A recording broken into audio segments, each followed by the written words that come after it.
Welcome, everybody. My name is Megan Scott, and I'm president of Sustainable St. John. And on behalf of our organization, I'd like to welcome you to the first webinar of 2021.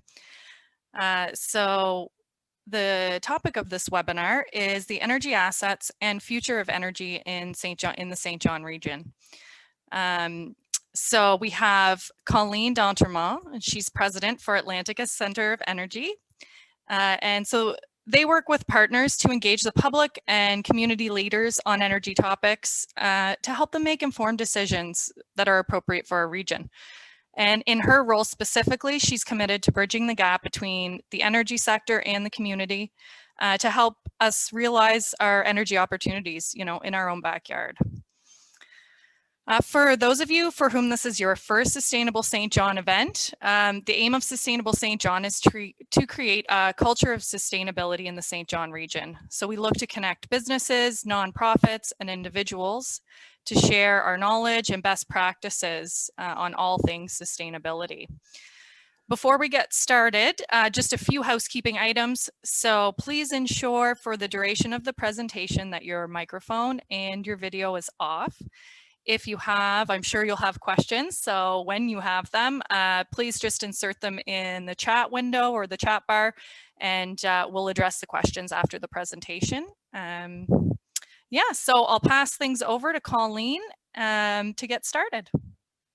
Well, thank you very much to Megan, and thanks very much to Alexa and Fawn as well. I really commend the work that you're doing with Sustainable St. John. It's my pleasure to be invited here today. And thanks to everyone who is joining us today, and also to those that may be watching this in a recorded version, because it will be available through Sustainable St. John and through the Atlantica Centre for Energy. So we will have a recorded version too. So I am Colleen d'Entremont, as you mentioned. And we are an organization, you can see there on the screen that we're basically a think tank, that we look at energy issues in the Atlantic region. And we like to get information out to the public, because some of these things do affect people, and we like them to know how they will be affected. We collaborate with others to look at increasing energy literacy. And again, some of the examples are there now. And we have done reports in the past from carbon pricing and the NAFTA and the USMCA, as well as Bill C-69. And I happen to be the co-chair for the Canadian Centre for Energy Information. And that previously was under the National Energy Board, and they were looking for, again, input from all regions of Canada. And so that makes all kinds of information, not just about energy, but really any statistics available to Canadians to access. We're also involved with the University of New Brunswick, and we put on a program called Energy Fundamentals. And that's a 6-month program, and it helps people understand all the facets of the energy sector. And as Fawn knows, we're also a founding partner of the Atlantic Clean Energy Alliance. And we work with non-emitting forms of energy to meet our future challenges and basically bring everyone to the table, everyone that's involved. Also, for any of you that are interested in getting our e-news, you can certainly email me and we will add you to the list. One went out overnight, coincidentally. So this morning people are opening them in their inboxes. And we pick about 5 stories of interest to Atlantic Canadians that involve the energy sector. And interestingly, every single one of them for this month was all about renewable and non-emitting energy. So it is certainly top of mind for everyone in this sector. I'm going to stop sharing right now. So just put myself up here. So it is fantastic today to be talking about understanding where we are with respect to energy supply and demand. And supply is basically the generation or the production of energy, and the demand is basically everybody that uses it, whether that's you at home or whether that is commercial, manufacturers, retail. And we'll talk about the path to meeting our future aspirations as well. But it really all comes down to, just like basic economic theory, supply, demand. So I'm going to start with a few basics. Energy does take many forms. However, some people sort of default to electricity because that tends to be the one that we're most familiar with. But there are lots of types of energy, and electricity is just one of them. Here in St. John, we have multiple forms of energy that's ready for our use. And that's called energy diversity. And it is of great significance. It helps to keep costs affordable. It's locally generated, and that increases the security of the supply as well as the reliability. So if only one form is available, then it doesn't necessarily mean it's going to be as affordable, and there aren't other options in order to take its place. And this is critical to the quality of life. If you think about northern remote communities whose only source of energy is diesel generation, the price is high, the quantity is limited, the options for opting out are very few, if any, and from an emitting perspective, it's really not ideal. So those residents pay a high price, they have no options, and they can't opt out for lower emitting options. So there's where energy diversity can impact the person's lifestyle as well as the business side. And then there's energy security. So to be captive to one type of energy, such as one hydro dam or natural gas or diesel or one solar garden, if the transmission goes down or the storage isn't available or a pipeline falters, then you don't have an alternate alternative for power. And same thing, if you only have one refinery for a region, then it becomes a very critical asset. Here in the Maritimes, or actually in Atlantic Canada, there is now only literally one refinery that is producing jet fuel, marine diesel, and and fuel oils, gasoline, and that's what keeps our our hospitals, our schools, our buildings, industry. It keeps the ships bringing products in and out, and of course, air isn't really a concern right now during COVID because there's not too many airplanes flying, but there's only one source of that refined petroleum for all of the Northeast region. The refinery in Newfoundland and Labrador was producing, but it is now shuttered, and it's just basically in standby mode. So again, from a security standpoint and source of supply, it does become an issue. And then the next one on that is price. In addition to energy diversity and energy security, if energy is not affordable, it immediately becomes a quality of life issue. Low-income households are forced to compromise on other expenditures in order to stay warm, to heat their food, and other things like that. So it also affects a manufacturer's ability to produce goods if energy is not affordable. If the price of energy is too high, then other areas is where they're going to go to, and the jobs go with them. So interesting here in New Brunswick, and in particular in St. John, NB Power has the lowest rate for electricity of all 4 provinces, and St. John Energy is lower yet again. So the cost of energy is actually per unit very reasonable here in New Brunswick, and specifically here in St. John. So St. John sits very well on all the parameters that I just started about. We have excellent energy diversity, energy security, and affordability. So now I'm going to segue sort of over into supply, which is, again, the production of energy. And I'm going to focus again on the St. John area because this is sustainable St. John. So we have a hydro. All right, there are several hydro dams on the St. John River and other rivers, and the largest of which is Mactaquac Dam. But realistically, there aren't going to be any more future dams constructed. Matter of fact, Milltown Dam is actually in the decommissioning phase. The price of building a hydro dam, the length of time it takes to construct one, and the environmental impact are all too great that they are not going to be a #1 choice in New Brunswick going forward. There are just other ways of meeting our energy demand that would be more reasonable than trying to have a large scale hydro dam. Wind is another source. There are several wind farms in New Brunswick, and they all feed the grid. There will be more constructed. It is certainly a viable opportunity going forward, and the price of generating power from wind has really come down, and it's really quite affordable.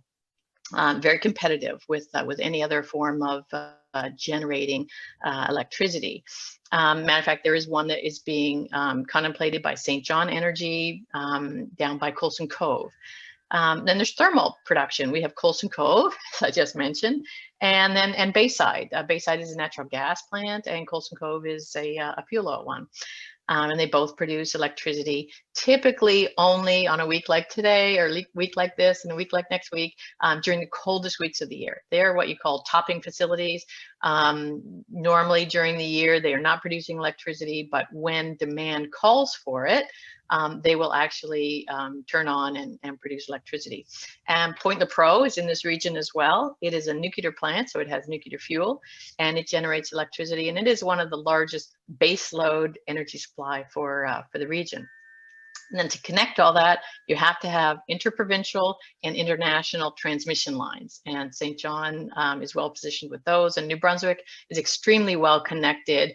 It is actually the envy of many other provinces and even in the New England states for being able to connect to Quebec and their generous supply of hydropower, as well as connecting to PEI. New Brunswick supplies most of the power to for the province of PEI to complement the energy that they do produce there, but they could not meet their demand without New Brunswick Power supplying them. We're connected to Nova Scotia as well, which is in turn connected to Newfoundland and Labrador. So we really have a nice loop of electricity that helps the balancing, and through New Brunswick we are connected to the New England states with transmission lines, so there's a great exchange of electricity and balancing in this whole northeast region. And we also have Canaport LNG, which imports natural gas, and it is the only LNG import terminal in Canada, so that's another energy asset that we have here. In southern New Brunswick, we also have natural gas fields. They do produce, and certainly right now, it is producing because it's winter, and this is when the demand goes up. So again, it's all about supply and demand. As demand goes up, supply goes up. As demand goes down, supply goes down. So the natural gas fields are open and producing right now.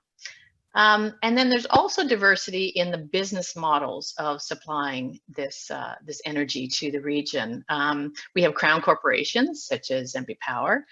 We also have private enterprises like Nova Scotia Power, Liberty Utilities, which is a fully integrated energy company based here in New Brunswick. There's Emera, and there's Irving Oil, St. John Energy, and dozens of smaller companies all supplying St. Johners with the energy that we need. And going forward, looking out there, there's also the potential for additional energy to be added. In this morning's e-news that we sent out, we talked about Liberty Utilities' interest in geothermal and actually creating heat from the decommissioned and flooded potash mines in the Sussex area up in Penobscot. So there's an opportunity to go forward with that. There's also solar, hydrogen is a really promising energy source in the future, and small modular reactors as well. New Brunswick is extremely well positioned to look at that as a new energy source going forward. Key considerations for all of those are public and private funding and financing, and demand for the energy, and what would be the final price or the final cost of supplying that. So when you look at how much would it cost, how long would it take, and where would you get the funding in order for those things to go forward, that all is part of the equation. So with respect to sustainability, the theoretical question is, do we need more energy production? If you have, and here's a couple thoughts for people to ponder, and at the Atlantica Centre for Energy, we don't try and say one is right and one is wrong. There's a balance there. There's all kinds of options, and we have to find the one that's the right path for us. So here's a couple analogies. So if you have a perfectly good operating car and you're still paying for it, you're still making your weekly or monthly payments, are you going to park it in your backyard to buy a new one because a new one is more efficient? If that's your definition of sustainable, we're going to have backyards full of cars. And that's not necessarily a sustainable case there. The same is true of appliances, that every year appliances get more and more energy efficient. So are we every 3 years supposed to take our refrigerators and our washers and dryers and our stoves and hopefully not send them to the landfill? but do something with them because a more efficient one is now on the market. So those are the kind of questions that we have to make, because if you took your car and sold it, someone else is still using that and still making those emissions. And if you took your refrigerator and sold it on Kijiji, somebody else is still using it. So we haven't really got a net gain there. We have to look at what choices are out there and what best suits our own decision making. If you look at 2019 and 2020, Mazdas, Hondas, and Toyota Camrys, they have amazingly low emissions. So cars are really, really coming along. Matter of fact, one of them has 98 grams per kilogram, which is really good. If you're looking at a hybrid car today, again, a recent model like a 2019 or 2020, they're very comparable to EVs, in particular when you look at life cycle, the whole picture. So that's some of the questions that we deal with is, what is the right balance? What is sustainable? Is it to transition to lower emitting cars, such as hybrids and EVs, but look at it at a measured pace? Is there an optimum time? Is there a price point that will work for everyone? And what is the right price point with respect to emissions and the cost? And then how are people going to afford that? And what are we going to do with all the cars that we don't want them to go to the landfill? And I know people in West St. John don't want them dismantled at AIM because there's explosions every week. So we really have to look at the whole cycle and the whole picture. And that goes through to other things too, not just cars and appliances, but how many people think buying more shoes is important when you already have a closet full of shoes? Shoes have a lot of leather and rubber and latex and all kinds of petroleum content. And cell phones, almost the entire cell phone is a petroleum product.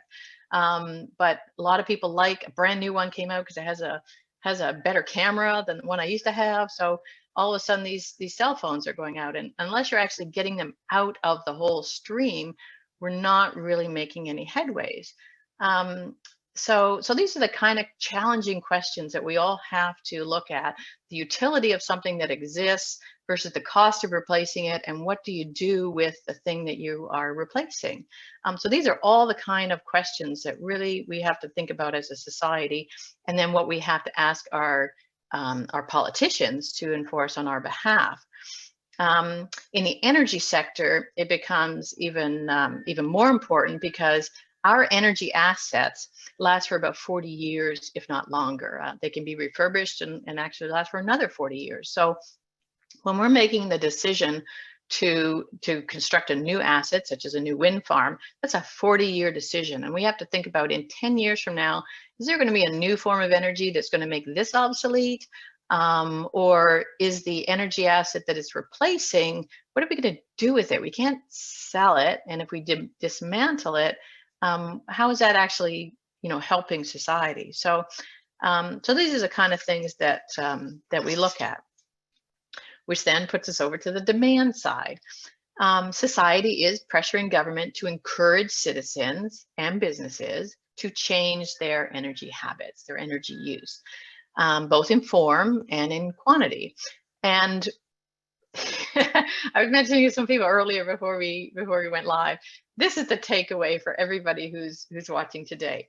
By far and away, the best option for having a sustainable future and for lowering emissions is use less. Remember, I talked about supply and demand. Well, there is no supply if there is no demand. If demand goes down and you stop using energy, supply by default just stops. We just stop making it. So use less. Everyone use less. Efficiency remains the top way, by and far, to reduce emissions and to reduce energy use. Regardless of the form of energy, whether that is carbon emitting or non-emitting, whether it's electricity or whether it's combustion engines and whatnot, using less is far and the best way, and that's the takeaway. So this winter, okay, wear sweaters. Okay, here, look at this sweater. Don't crank up the heat in your house. Wear sweaters. Shower less. Walk. don't drive your car, and don't even use your bike, because you know what, you know where the rubber comes from on those bicycles, you know where the carbon fiber comes from on those bicycles. If you really want to make a difference, wear a wool sweater, take cold showers, and walk barefoot. There we go. All of our problems are solved. Unfortunately, a lot of people don't find that appealing. And you know what? It isn't. We have developed a very comfortable quality of life based on our energy availability and affordability. And that's the double-edged sword in living in you know, an industrialized economy, is that we are very comfortable and we like being warm and we like heating our food and we like having shoes on our feet and coats.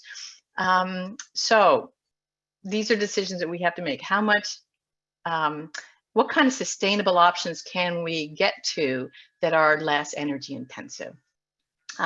During this time of COVID over the past year, we have seen emissions reduce significantly. And that is because we have changed our lifestyles. We did not travel to this webinar. We are powering our PCs through electricity. But no, you know, really fuel oil was increased. So there hasn't been any travel. It's really been reduced. Commuting has been reduced. Manufacturing has been reduced. A lot of jobs with that. But the bottom line is cocooning is very energy efficient. Normally, in normal times, I don't know if normal times are going to be coming back or not, but in normal times, we see energy peaks and valleys in our North American lifestyles. 6:30 in the morning till 9:30, or well, till about 9 o'clock in the morning, there's a big peak in energy use, and that is because school children have to get up and get ready for school. Parents have to get up to get them ready. There's a lot of showers, there's cooking of breakfasts, there's making of lunches, and then there tend to be driving to work. And so it's very energy intensive. And then likewise, between 4:30 in the afternoon and 9:30 at night, there's another big peak in the energy use, and people are doing their laundry, they're cooking their dinners, or heating their houses back up, they're doing their homework. So in a typical North American pattern, we have these two peaks in the morning and at night, and it all revolves around the school cycle, getting kids ready for school and getting them home, and the work cycle, going to work and coming home from work. And then during COVID, that pattern just changed within months. And so we no longer have these morning peaks because people don't have to really commute to work, and they can wear what they want. You can shower anytime during the day. You can do your laundry anytime during the day. So we have reduced the need, the demand, by changing our behavior patterns. So we have been taking fewer showers. We have been commuting less. We're doing laundry midday and at midnight, and we have reduced the need for new energy. In New Brunswick, we have a graph, which is really interesting, that other than this week and next week, which are the two coldest weeks of the year, other than during the peak winter months in New Brunswick, we can fulfill all of our electricity needs through non-emitting energy. The only time we need to turn on Coulson Cove and Bayside and need actually Baldoon, the coal plant, is really for the extra heating that's required during the winter months. So if we change our patterns, then that reduces the need for any more electricity, period. The government has a role here as well. The government has, you know, typically in response to social pressures, several levers that they're at their disposal to change behavior. The first, of course, is regulations. They can change building codes, they can have Energy Star programs, they can have efficiency incentives, and that all directs people towards a certain behavior or gives them a financial incentive to make changes. And the most effective, of course, is just outlaw something. And we have seen this not just in the energy sector, but in other things. No leaded gasoline, no catalytic converters, no lead in paint, low sulfur content. They're very straightforward, they're not complex, and they're easy. You just make it illegal and people stop doing it because they have to. You take the independent choice. Governments don't really like doing that because you tend to get a lot of backlash, in particular in the United States, by telling people they can't do something. You make it illegal. So although it's straightforward and it's immediate and it's easy, it isn't necessarily the way democracy works. Governments can also make it financially unattractive or painful. Typically we call those a sin tax. You can, and alcohol and cigarettes, of course, are the other two most common sin taxes, where you just tax it, and that reduces demand because it becomes unaffordable. And carbon fuels are now considered a sin tax, that the government taxes and levies at various levels and for various, under various names, cost more than the actual gasoline and a liter of gasoline. There are more taxes and levies on a liter of gasoline than the actual price of the gasoline itself. Or a government can make very complex rules that are expensive or almost impossible to comply with. And those are, again, not popular, but if they impact one group and not another, well, then some people just don't care. And the example with that would be, like, in particular at the federal government, because they're trying to institute laws that range from coast to coast, and we have different regions with different needs and different access to different services. So when a federal government gives New Brunswick a financial incentive to build a subway, doesn't really make sense. We don't have subways in New Brunswick, and the cost of creating them would actually be more carbon intensive than the alternatives. So again, you have to be in line with what a region needs. It has to make sense, and it can't be so complex that nobody can actually understand it or enact it. And then there's also the unintended consequences. So some rules don't actually lead to lowering emissions. There's controversy over ethanol. Sometimes ethanol can be more carbon intensive to produce than the actual emissions in the gasoline that it reduces. In particular, as I mentioned before, when you have these amazingly efficient new Mazdas, Toyotas, and Camrys and whatnot that burn very efficiently, and the actual cost or the environmental cost of growing ethanol is actually doesn't really make sense. Or electric cars in Nova Scotia. There's still 7 coal plants in Nova Scotia, so when you plug in the EV in Nova Scotia, you're actually plugging into a coal plant. So it doesn't make sense, because a gasoline is actually more fuel efficient and more environmentally responsible, i.e. less emissions, than a coal plant.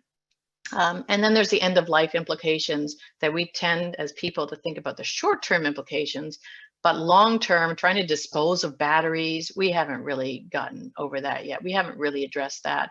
And battery uptake is really on a very aggressive, steep incline right now. So a lot more car batteries, in particular for EVs, battery storage at power plants, again, to try and counter the intermittency of wind and solar, put it in a battery. But we still don't know what we're going to do with that battery when its end of life comes up. So, and the other catch-22 with respect to more and more renewable is the more and more renewable that we add to the grid, just the way physics works, we have to add more and more following power, which is non-intermittent. And typically that's a base load such as nuclear or thermal that has to follow the intermittency. So if we add a wind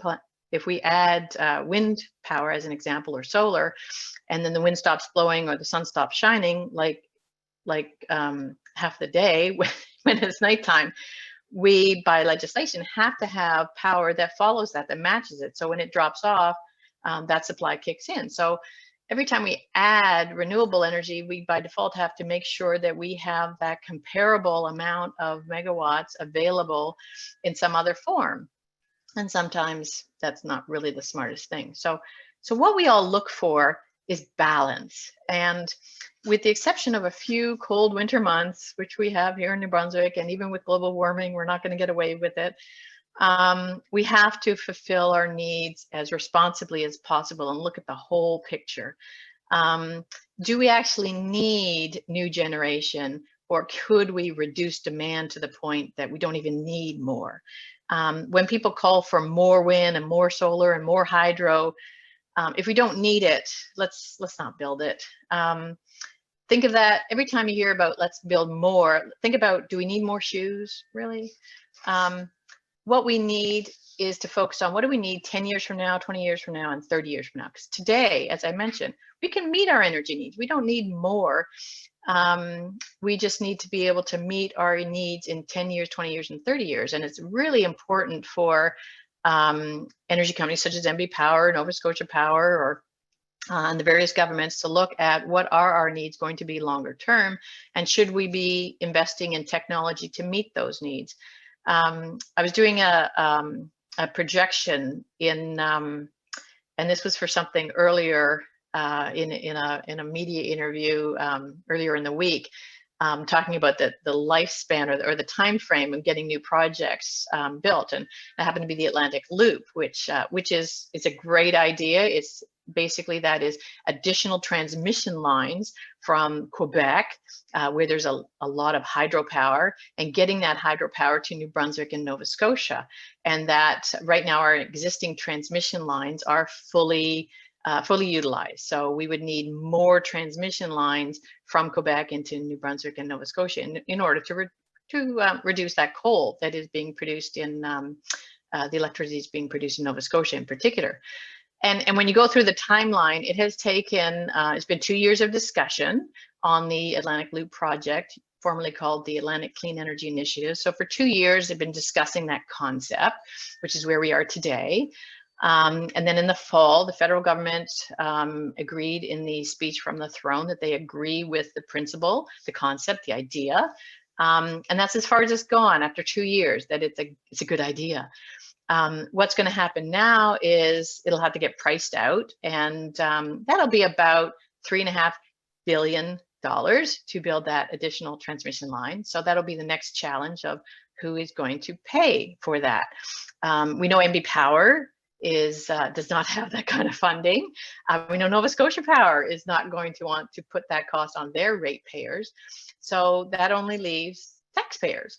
So last time I checked, my right pocket is the taxpayer, my left pocket is the ratepayer. So either way, it's going to be us. So we have to look at how much is it going to cost and who's going to pay for it, and then that timeline. And so it's been two years to get it to concept. It'll be another 2 years to get it to the decision making about who's going to pay for it, and then it'll be another 2 years to get environmental permitting, because a lot of people do not like large transmission lines going through their areas. So it'll be about 2 years to get environmental permitting for that, and then 2 years to get it built. So guess what? There's a decade. We are looking at small modular reactors here in New Brunswick, and that'll take about 10 years to get it designed and developed and commercialized and actually in place. So some people are saying, well, to design a new nuclear power option, advanced nuclear, it'll take 10 years. That's too late. Honestly, to string transmission lines takes about the same amount of time. It's just how long these things take in the energy sector, because there are so many people that want their say and they have a right to be heard. So we really have to be looking at technologically, what are the things that make sense for this region, whether it's geothermal, whether it's tidal and wave energy, whether it's nuclear, whether it's more transmission lines, and what new supply is actually needed and how we are going to meet that demand, or can we reduce demand so we don't even need more supply. So most importantly, I'm going to stop talking now. To be truly sustainable, stop using it, and that is the most sustainable option going forward. So I've talked on. I'm probably at my time limit here. It's 12:35. So if there's some questions, I look forward to answering them as best as I can for you. Thanks very much, Colleen. A lot of information and some really great points. So thanks for that. There's been a lot of activity in the chat window. There's some questions, but a lot of comments as well. So I'm just going to scroll through and try and pick out the questions that there might be for you here. So I think you did already touch on it, but just in case you have some further comments, somebody, or Brian Beaton, is commenting on why why we don't purchase the clean hydro from Quebec, Yeah. Oh, we as do. opposed, or as a yeah. sorry, I'll just, as opposed to building more nuclear reactors or having a focus on the nuclear energy while we build up our renewable energy production. Absolutely. And it doesn't matter, the second part, or instead of whatever, instead of anything. Why don't we buy more? Sure. Absolutely. We can buy more from Hydro-Quebec. They'd be pleased, thrilled to sell us more. Right now, we are buying as much as we can. We need more transmission lines. So that was that last point. Maybe you asked the question before that. We need more transmission lines. So those are the large steel transmission lines you see cutting through the forest and through large swaths of land. Those are transmission lines. And then we need more distribution lines. And those are the ones that follow sort of roads and highways, and then eventually to every single building in New Brunswick. Anybody that has electricity, really any building in New Brunswick, building or home, has a wire connecting to it. So we need more of those wires. We're at capacity right now. We have bought as much as we can from Quebec on the existing transmission lines, and we need more of those big, huge transmission lines in order to accomplish what you're suggesting. So it's a time thing, and money, of course, as we always. And money, and we need $3.5 billion to build those. People think transmission, for those people that think transmission lines are free, they're not, and think that you can build them without environmental permitting. You can't. So everything is going to take time, which is why it's really important, Brian and others, to look at what is that whole life cycle. And it's the same thing as why don't we buy our salmon from out west? Because we have salmon here. Why don't we buy our wood, Western red cedar, because we have wood here? Why do we buy our energy from Quebec? Because we have energy here. So those are all questions that we all have to answer ourselves. That do we want the jobs? Do we want to purchase local, or do we want to continue buying things from other areas? Great, thank you. Let's see.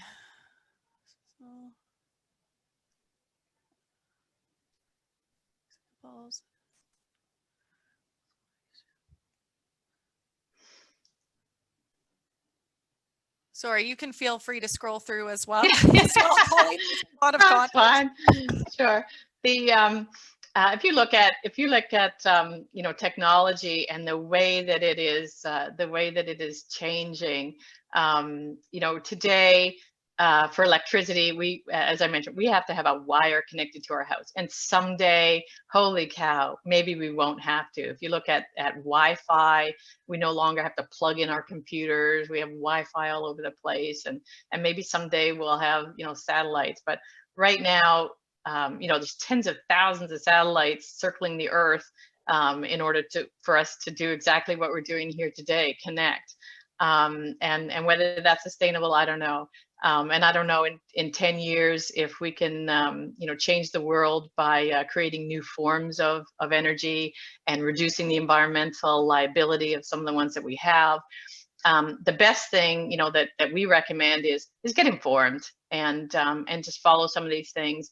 Most people have better things to do. They want to get their kids to soccer, or they want to watch Netflix, or they don't necessarily want to read reading studies and reports on energy. So we do that for them.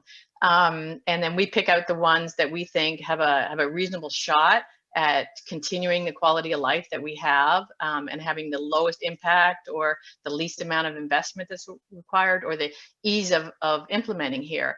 And of all the ones that we come across and that we study, and this is what we do, certainly small modular reactors are just honestly a game changer. That the nuclear energy of the 50s and the 60s, this is a whole new way. So we think it's worth the development and the attempt to try and get it right. And that's private money. That's not my tax dollars or your tax dollars.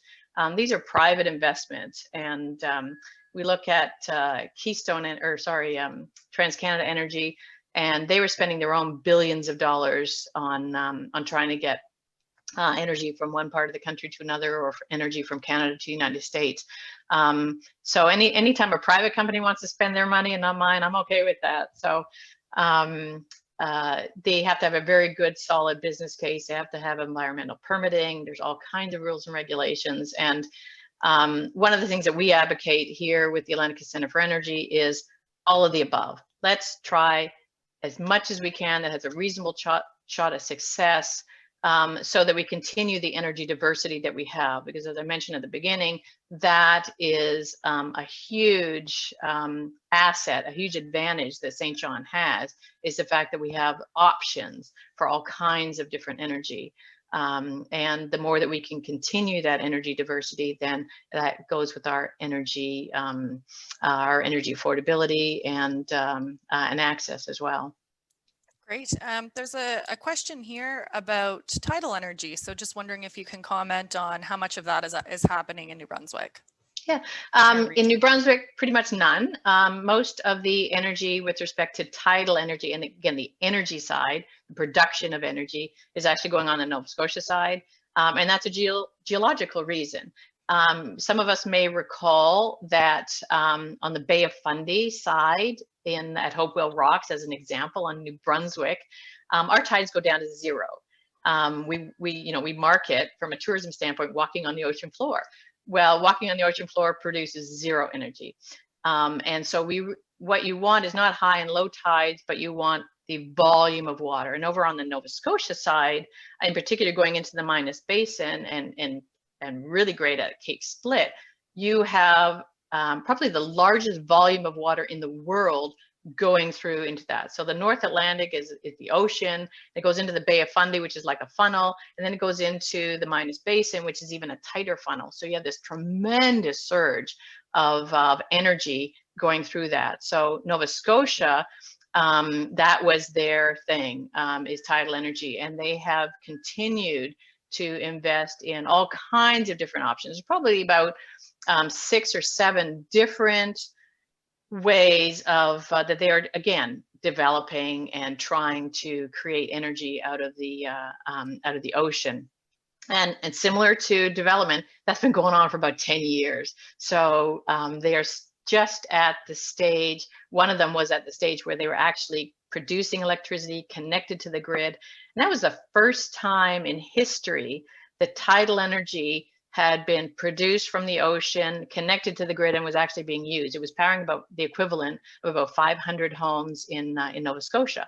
In France and Scotland, there is comparable work being done on tidal energy, but again, they're all demonstration projects. And the one in Nova Scotia, it worked, but then it became, again, just financially unviable. So at the current time is not viable from a commercial standpoint, but is great research and development, which is in New Brunswick. Again, there's great opportunity at the University of New Brunswick and with some other private proponents to look at trying to develop next generation energy.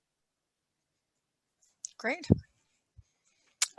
We also have a question here about, on another energy source. So wood pellets and using the forest as a source of energy, where we obviously have so much at our fingertips here in New Brunswick.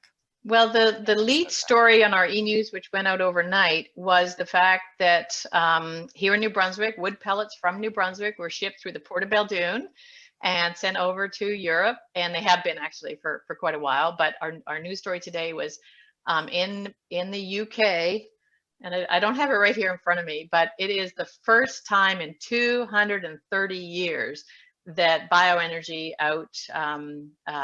was used more than coal in the UK. And so they have really embraced wood pellets. And one of the reasons that we use that story as our lead story is the fact that they use New Brunswick wood pellets more in the UK than they do here in New Brunswick. So it's a great export opportunity. It's a great opportunity of harvesting surplus wood products. They don't take a whole tree and make a wood pellet out of it. It's all the excess.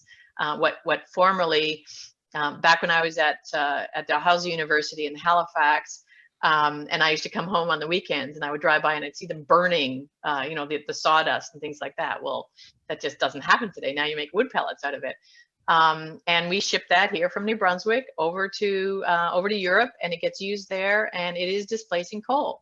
And using wood pellets is actually net zero, because the amount of carbon sequestration that takes place in the life of the tree makes up for any of the emission that that a wood pellet uses. And again, a wood pellet is better than burning a log, because there's a lot more air in it, so a lot better combustion. So wood pellets have a great future, and I think that going forward, there's going to be a much bigger uptake, in particular here in New Brunswick, where it comes from.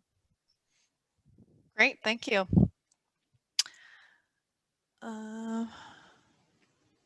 Let's see.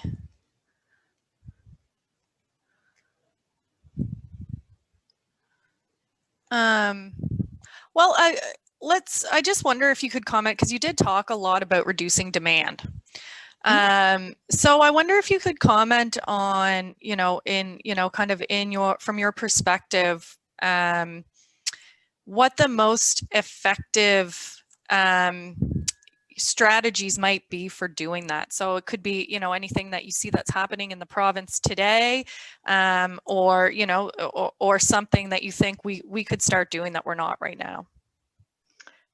Well, one is, one of the biggest hindrances to us being more fuel efficient is the lack of mass transport. So it'd be great if we were able to have public transit from outlying communities into the cities and in between our cities, and quite frankly, into other provinces as well.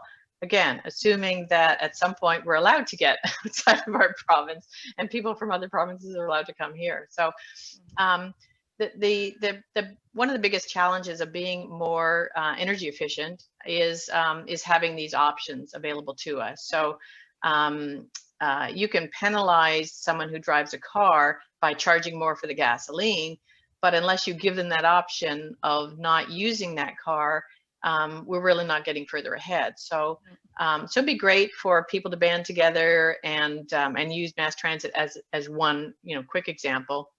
And then government's helping to make that available. In St. John Energy, the city of St. John, they're actually looking at reducing public transit, again, because of financial pressures. And really from an energy standpoint, it's, we want to be going in the other direction. And whether that's using electric buses, propane buses, anything that can use less than, in particular, than diesel. So there's options that are coming out there. New Brunswick just doesn't typically be, at the forefront. If we look at Quebec, huge uptake in electric vehicles, and if you're in Korea, 5,000 hydrogen vehicles on the road, way ahead of North America with respect to adopting hydrogen. So if I look at again trends where we had, and again one of the difficulties for people not in the industry is to keep up with advances. Things change so quickly that what some people might have considered when they were growing up to be dirty or not viable or expensive, today, guess what? That has all changed. It's now clean, it's now efficient, it's now affordable, and the costs have come way, way, way, way down.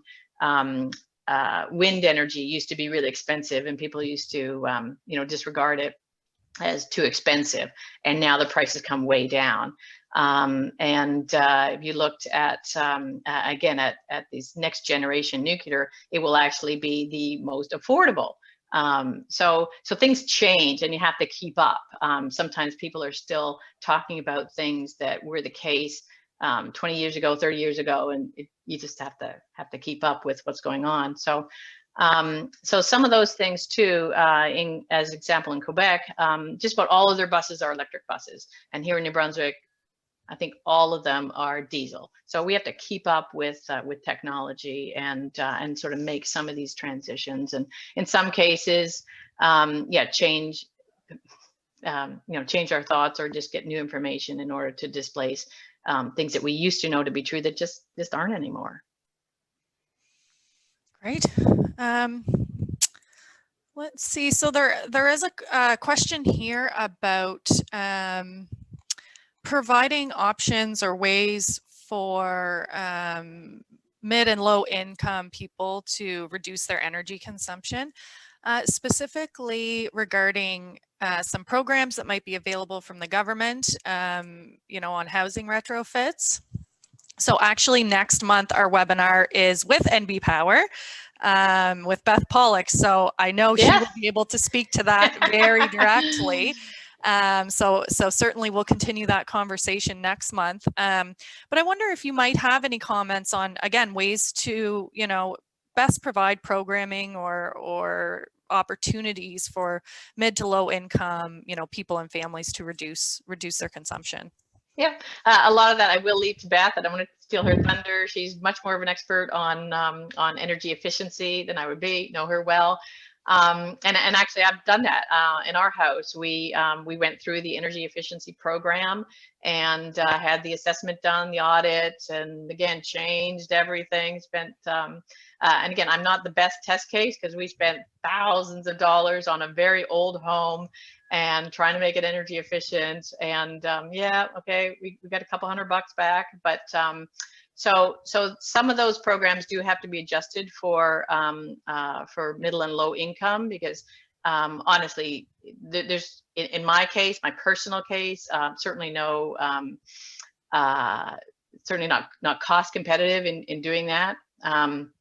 But so I'm going to leave it to her to talk about ways of doing that. I think that one of the things that I would encourage the provincial government to do is look at, again, rental housing in particular, because I think that there's a proportion of low-income people that do not own their own homes, they are renting, and so there should be incentives there so that the people that are providing those, the housing can be encouraged to have energy efficiency with respect to their apartments or homes that they're renting out. For sure, that helps. And then again, giving them access to transportation so that they can get from point A to point B without without having to pay the big carbon taxes that are required for owning or operating their own vehicles. Great. Let's see. There's quite a commentary happening in the chat section, which is great. The conversation, well, and that's absolutely really great, but it makes it tough to sort out the questions. Where's the question? Yeah, and that is, and I don't want to go over here, so I know that we're going to be ending shortly, but that is part of what we do. Just get people thinking. We're not here to change people's minds. In some cases, people will reinforce their own position, which is great. We're here to get people thinking, people talking, to looking at alternatives. And in energy, and I've been doing this for a while, you have your people way over here, and they're not going to come in the middle, and there's way over here, and they're not going to come in the middle. But then there's this group in the middle that are open to new ideas, that are open to learning new things and progressing. And New Brunswick doesn't tend to be full of early adopters. We have to see it work somewhere else. We also don't tend to think of ourselves as best in class and best at what we do. And I disagree with that. I think that New Brunswickers are amazingly intelligent. We have fabulous universities, we have great professors, and we have great students. And I think that we can change the world by learning new things and adopting those new technologies. And I worked for an engineering firm for 10 years based in Fredericton. And we won all kinds of awards because we were best in class. We were doing things with respect to getting energy from waste. In a lot of cases, trapping methane and trapping emissions and anaerobic digestion and making energy, empowering whole plants based on just the waste stream. And people kept saying, how can you be the best in the world at doing that? And you're from New Brunswick. And well, sometimes we need to have more confidence and faith in ourselves. We are best in class. We can do what is best and better than anywhere in the world. We just need the opportunity to show the world that we can. Great, yeah, excellent comments. And there were a few other questions that came in just as you were speaking, but unfortunately, I don't know that we're going to have the time to get to all of them. Maybe we can do one more. What are your thoughts? Just wondering, another question from Brian on how is the St. John Energy development model being promoted across New Brunswick? I'm not sure if you can speak to that or not. Oh yeah, no, I deal with St. John Energy all the time. And that's one of the really interesting things about the Atlantica Centre for Energy. In our membership, it's very broad based. So we have users of energy, and of course their priority is to keep the cost of energy as low as possible and the most options for energy as diverse as possible. And then we have producers of energy like St. John Energy and MB Power, who they want to produce it and supply it.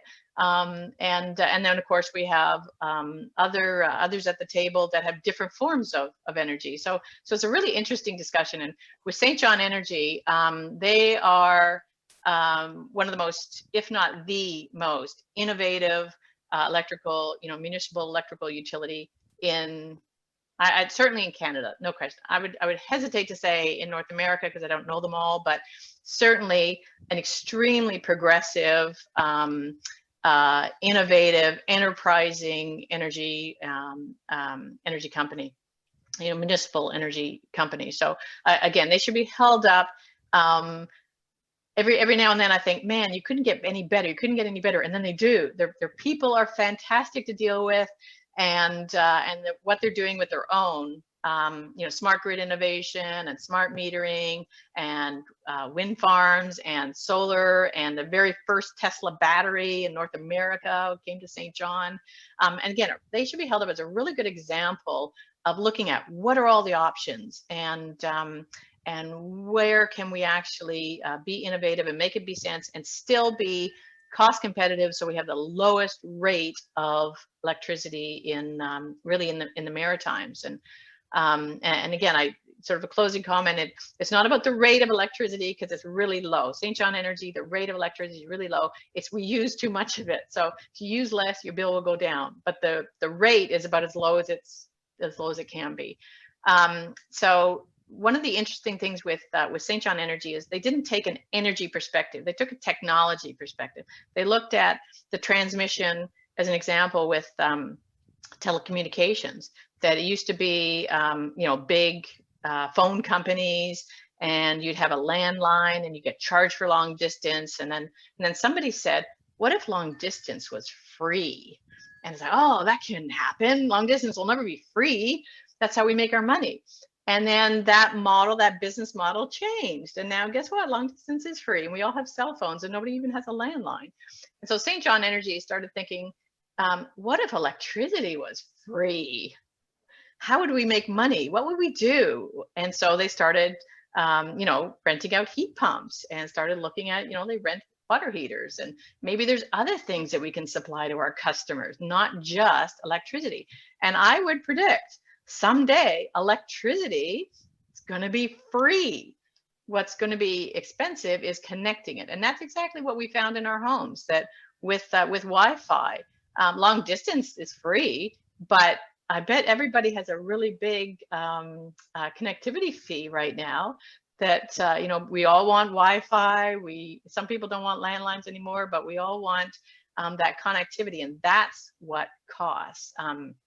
Most people in New Brunswick pay more for their, I'll call it the Bell or the Rogers bill than they do their electricity, other than for heating. It costs more to watch Netflix than it does to turn the lights on and turn your computer on. So these are the business models that are changing, that at some point electricity will be free. It's just how is it going to get to you, and what else is your electricity company like St. John Energy going to be supplying? Are you going to be renting your refrigerator and your stove from them? And are they going to be powering so much more than what we have it now? I would guess that your overall bill is not going to go down, just like our in my case, Bell Alliant. My Bell Alliant bill has never gone down, goes up, even though I don't even have a landline anymore, even though long distance is free, because we find other things to use with that. And with electricity, same thing. Our electricity may become free someday, but we're going to be using different things and renting different products from our electricity suppliers. Very interesting. Yeah, and absolutely, St. John Energy, is the feather in our cap here in the region. Oh yeah. they're amazing. Really are, no question. So we're at 101, and again, there are more questions coming in. So I'm very sorry to everybody who I didn't get a chance. I thought at 12:30 we'd run out of things to say. So for anyone that wants to, get on our distribution list, please feel free to email me. You can go to our website, atlanticaenergy.org, and get the web address and an email address and send us, and we're happy to keep you in the loop with respect to new developments. And we typically send out a newsletter once a month, and again, it's on new developments, new things to keep everybody current on what's the status of energy. If it's your thing, happy to provide the information. If it's not your thing, that's okay too. Great. Yeah, I think we all certainly need help keeping up with all the innovative developments and in the region and beyond. So that's a great service that Atlantica provides. Right. So yes, thanks very much, Colleen. We really appreciate you taking the time to share your your wealth of knowledge and your perspective with us. And I think the questions and the comments that have come out of the session today have been great. Yeah, as you mentioned, if you need to find any more information about Atlantica, visit their website, atlanticaenergy.org. And again, as Colleen mentioned, the video of today's presentation will be posted. We do, we do hope it will be in a timely manner, but that's not always the case. So we'll do our best to get it out there as soon as possible. And then, as I already mentioned as well, next month we have Beth Pollock. So she's Senior Manager of Energy Efficiency Services with NB Power. So she's with us on February 17th at noon to give us an update on the energy efficiency programs. So I hope you all tune in. If you are interested in becoming involved in Sustainable St. John as a board member, or if you have any ideas for future topics or presentations or comments, certainly reach out to us at info@sustainablestjohn.ca. So thanks, Colleen. Thanks, everybody. And we'll see you next month. Take care. Bye.